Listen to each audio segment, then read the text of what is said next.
Hello everyone, we continue our meditation during this month of January on humility, humilitas, which is simply the truth, right? Knowing the truth about who we are before God and honoring the dignity of all human persons who are children of God. One of the ways we can think about living that virtue is wanting to be hidden, right? Or not wanting to draw attention to ourself. Like a weather vane that's gilded on top of a barn or a building that gets all the attention, we should rather want to be a cornerstone that's hidden, half buried under the earth that no one sees or notices and yet gives complete stability to the building.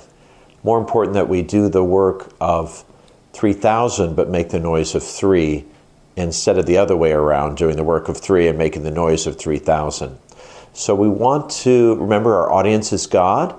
He's the one that we are playing before. He's the one that we want to impress.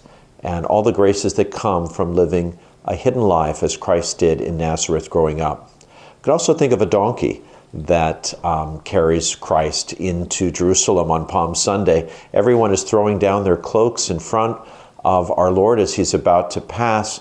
The donkey thinks it's all for him, the waving of the palms, when really it's because he's carrying Christ. So we want to also be humble as we realize the gifts and graces that we have are gifts and graces from God, right? And he's the one that we want to show our love for.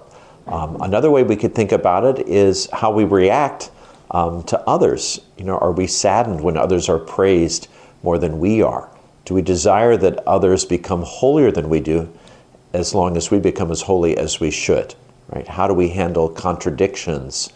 People who cut us off in the road, right? We might have perhaps a righteous anger that someone has driven unsafely, and yet sometimes it's really our pride that's offended rather than anything else, and we can say, well, maybe they had a hard day and kind of move on.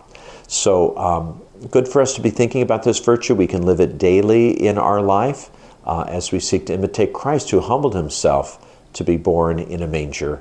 Next week we begin Christian Unity Week. Actually, it begins on Saturday, so we should be thinking about praying for unity in the church and in society. On Monday we have the holiday of Martin Luther King, a great preacher of unity, in which he wanted everyone to come together and see the dignity of each human person, and also the inauguration of our new president and vice president. So want to be praying also for unity within our nation and with the grace to guide our leaders with wisdom. May God bless you, and look forward to seeing you also at Bingo Night, which will be happening next week as well.